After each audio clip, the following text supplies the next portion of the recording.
ലക്ഷങ്ങൾ ചെലവാക്കി BSc nursing പഠിച്ചിട്ട് ഈ നാട്ടിലെ പ്രൈവറ്റ് ഹോസ്പിറ്റലുകളിൽ, എടുത്തു പറയുന്നു പ്രൈവറ്റ് ഹോസ്പിറ്റലുകളിൽ ദിവസം 300 രൂപ പോലും ശമ്പളം ലഭിക്കാതെ ജോലി ചെയ്യുന്ന നേഴ്സുമാരും അല്ലെങ്കിൽ നേഴ്സിംഗ് അസിസ്റ്റന്റുമാരും ഉള്ള നാടാണ് കേരളം. ജയിൽ തടവുകാരുടെ കൂലി വർദ്ധിപ്പിച്ചത് നിങ്ങൾ എന്തിനാ എതിർക്കുന്നത്? ഒരു പാവങ്ങളല്ലേ, ഓർക്ക് ആവശ്യങ്ങളില്ലേ? ഓർക്ക് സോപ്പ് വാങ്ങിക്കണ്ടേ, ചീപ്പ് വാങ്ങിക്കണ്ടേ, ഓർക്ക് ജീവിക്കണ്ടേ? ഇത് ഞാൻ പറഞ്ഞല്ല കേട്ടോ, എൻ്റെ വാക്കുകളല്ല.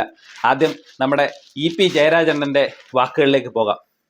ജയിലിൽ ഈ വേതനം വർദ്ധിപ്പിച്ചതിന് എന്തിനാ എതിർക്കുന്നത്? അത് പാവങ്ങളല്ലേ. ഇവിടെ ഈ ജയിലിൽ കിടക്കുന്നവര് ഒരു ചില്ലറ പൈസ വർദ്ധിപ്പിച്ചു കൊടുത്തപ്പോൾ അവര് ആ ജയിലിൽ തന്നെ അത്യാവശ്യം എന്തെങ്കിലും സാധനം, സോപ്പോ എന്തെങ്കിലും വാങ്ങണമെങ്കിൽ ഇതിൻ്റെ ഒരു കൂലി കൊണ്ടാണ് വാങ്ങും. അത് കാലോചിതമായി പരിഷ്കരിപ്പിക്കുന്നതാണ്. ആ ഒരു നടപടി എന്തിനാ വിമർശിക്കുന്നത്? എന്ത് കാര്യത്തിനാണ്?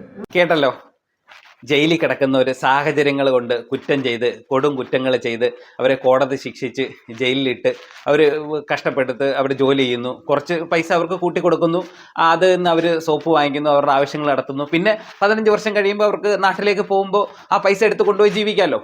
ഇങ്ങനെയാണ് ജയരാജണ്ണൻ പറയുന്നത്. ഒരു പാവങ്ങളല്ലേ എന്നാണ് ചോദിക്കുന്നത്. ഈ ജയിൽ തടവുകാരുടെ ശമ്പളം വർദ്ധിപ്പിച്ചത് സാധാരണക്കാർ അല്ലെങ്കിൽ പൊതുജനം എതിർക്കുന്ന എന്തിനാണെന്ന് ചോദിച്ചു കഴിഞ്ഞാൽ, ഈ ജയിലിൽ കിടക്കുന്നവർക്ക് നമുക്ക് പ്രത്യേകിച്ച് വിരോധമൊന്നുമില്ല, അവരോട് നമുക്ക് യാതൊരു വിരോധമില്ല. പിന്നെ കൊടും കുറ്റവാളികൾ, ഈ പറയുന്ന ഗോവിന്ദച്ചാമിയുടെ കണക്കും അല്ലെങ്കിൽ ഈ പറഞ്ഞ കണക്ക് ഒരാളെ വെട്ടിക്കീറി കൊന്ന് ജയിലിൽ കിടക്കുന്നവരോടൊക്കെ ചിലപ്പം വൈരാഗ്യങ്ങളുണ്ടാവും. പക്ഷേ അല്ലാതെ ആരുടെടുത്തും നമുക്ക് പേഴ്സണലി വൈരാഗ്യമൊന്നുമില്ല. എന്തുകൊണ്ട് ഇവരുടെ ശമ്പള വർദ്ധവിനെ എതിർക്കുന്നു എന്ന് ചോദിച്ചു കഴിഞ്ഞാൽ, കേരളത്തിന് പുറത്തോട്ടുള്ള കാര്യങ്ങൾ തൽക്കാലം ചർച്ച ചെയ്യേണ്ട, നമുക്ക് കേരളത്തിലെ കാര്യം ചർച്ച ചെയ്യാം. കേരളത്തിനുള്ളിൽ ഇത്ര പോലും ശമ്പളം ഇല്ലാത്ത, ഇപ്പോൾ അവരുടെ ശമ്പള വർധന എത്രയായിരുന്നു? മിനിമം 560 രൂപ 520 രൂപയൊക്കെ കിട്ടുന്നുണ്ട്. അത്ര പോലും ശമ്പളമില്ലാത്ത കുറേ ജോലിക്കാർ ഈ നാട്ടിലുണ്ട്. കേരളത്തിൽ ഏറ്റവും കുറഞ്ഞ വേതനത്തിൽ ദിവസക്കൂലിയിൽ ജോലി ചെയ്യുന്ന തൊഴിൽ മേഖലകൾ ഏതൊക്കെയാണെന്ന് ഞാൻ പറഞ്ഞുതരാം. ആദ്യം അവരുടെ തൊഴിൽ ഒരു മിനിമം, ഈ ജയിൽ പുള്ളികളുടെ അത്രയെങ്കിലും ശമ്പളം മാസം കിട്ടുന്ന രീതിയിൽ ആക്കിയിട്ട് നേതാവ് സംസാരിക്കും, എല്ലാവരും അതിനെ അനുകൂലിക്കും. ആ തൊഴിൽ വിഭാഗങ്ങൾ ഏതൊക്കെയാണെന്ന് ഞാൻ പറഞ്ഞുതരാം. ലക്ഷങ്ങൾ ചെലവാക്കി BSc നേഴ്സിംഗ് പഠിച്ചിട്ട് ഈ നാട്ടിലെ പ്രൈവറ്റ് ഹോസ്പിറ്റലുകളിൽ, എടുത്തു പറയുന്നു പ്രൈവറ്റ് ഹോസ്പിറ്റലുകളിൽ ദിവസം 300 രൂപ പോലും ശമ്പളം ലഭിക്കാതെ ജോലി ചെയ്യുന്ന നേഴ്സുമാരും അല്ലെങ്കിൽ നേഴ്സിംഗ് അസിസ്റ്റന്റുമാരും ഉള്ള നാടാണ് കേരളം. 2, കടകളിൽ, അതായത് ഈ തുണിക്കട, വേറെ കടകളിൽ ദിവസക്കൂലിക്ക് നിൽക്കുന്നവർക്ക് മാസ ശമ്പളം 7000-8000 രൂപയിൽ താഴെയാണ്. അങ്ങനെ നോക്കുമ്പോൾ 300 രൂപ പോലും അവർക്ക് ദിവസക്കൂലി കിട്ടുന്നില്ല. അങ്ങനെയുള്ള ജോലിക്കാരുള്ള നാടാണിത്. കടകളുടെ കാര്യം ഞാൻ പറഞ്ഞു, ഹോസ്പിറ്റലുകളുടെ കാര്യം പറഞ്ഞു.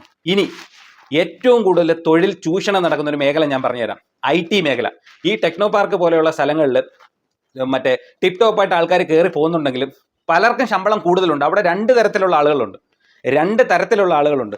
ഹൈ പെയ്ഡ് സാലറി വാങ്ങിക്കുന്നവരും ഉണ്ട്, വളരെ ലോ സാലറി വാങ്ങിക്കുന്ന ആളുകളും ഉണ്ട് ഈ IT മേഖലയിൽ.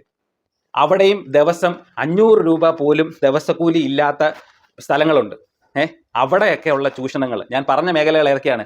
നേഴ്സിംഗ്, കടകളിൽ, തുണിക്കട, അങ്ങനെയുള്ള കടകളിൽ നിൽക്കുന്ന ആളുകൾ, മറ്റ് ഫിനാൻസ് സ്ഥാപനങ്ങളിൽ വർക്ക് ചെയ്യുന്ന അവർക്ക് 400 രൂപ പോലും, അതായത് 12,000 രൂപ പോലും മാസം ശമ്പളമില്ലാതെ പ്രൈവറ്റ് ഫിനാൻസുകളിൽ വർക്ക് ചെയ്യുന്ന ആളുകളുണ്ട്.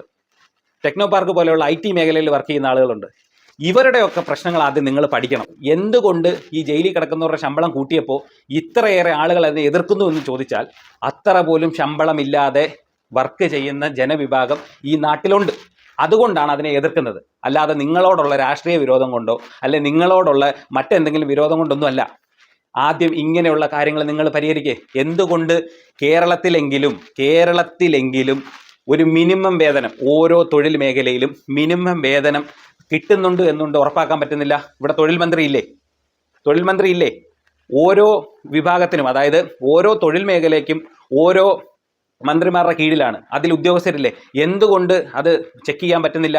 ഉദാഹരണം, ഈ പറയുന്ന ആരോഗ്യ മേഖലയിൽ ഇവിടെ കേരളത്തിലുള്ള പ്രൈവറ്റ് ഹോസ്പിറ്റലിൽ എത്രയാണ്, അവിടെ ജോലിക്ക് നിൽക്കുന്ന നേഴ്സുമാർക്ക് കൊടുക്കുന്ന ശമ്പളം എത്രയാണ് എന്ന് പരിശോധിക്കാൻ ഒരു പാടുമില്ല.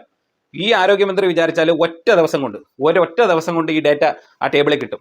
ഈ പറയുന്ന മിനിമം വേതനം നേഴ്സുമാർക്ക് കിട്ടുന്നുണ്ടെന്ന് എന്തുകൊണ്ട് ഉറപ്പാക്കുന്നില്ല?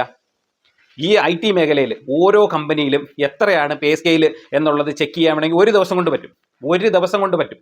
എന്തുകൊണ്ട് ചെയ്യാൻ പറ്റുന്നില്ല? ഈ പറയുന്ന കടകളിൽ, തുണിക്കടകളിൽ പോലത്തെ ഉള്ള കടകളിൽ ഒരു 300 രൂപ പോലും ദിവസം കിട്ടാതെ വർക്ക് ചെയ്യുന്ന ആളുകളുണ്ട്. എന്തുകൊണ്ട് അത് ചെക്ക് ചെയ്യാൻ പറ്റുന്നില്ല? നിങ്ങളിതൊന്നും ചെയ്യാതെ, ആ പറയുന്ന മേഖലയിൽ നിൽക്കുന്നവർക്ക് ഒന്നും ചെയ്യാതെ അങ്ങനെ തന്നെ പറയണം. ഒന്നും ചെയ്യാതെ നിങ്ങൾ ഇങ്ങനെ വന്നിരുന്ന് ന്യായീകരിക്കുമ്പോൾ ഉണ്ടല്ലോ, ജയരാജണ്ണ ആളുകൾ എതിർക്കും, അവരുടെ എതിർപ്പ് പ്രകടിപ്പിക്കും. അതിനകത്ത് ഇങ്ങനെ രോഷം കൊണ്ടിട്ട് കാര്യമൊന്നുമില്ല. പിന്നെ താങ്കൾ പറഞ്ഞ ഒരു പാവമല്ലേ, ഒരു പാവമൊന്നും അല്ല, ഈ പാവങ്ങളെ ഒന്നും അല്ല പിടിച്ച് ജയിലിൽ ഇട്ടേക്കുന്നത്. സാഹചര്യങ്ങളുടെ സമ്മർദ്ദം കൊണ്ട് എന്തെങ്കിലും കുറ്റം ചെയ്തിട്ടുള്ളവരുണ്ടാവും, ഇല്ലെന്ന് ഞാൻ പറയുന്നില്ല.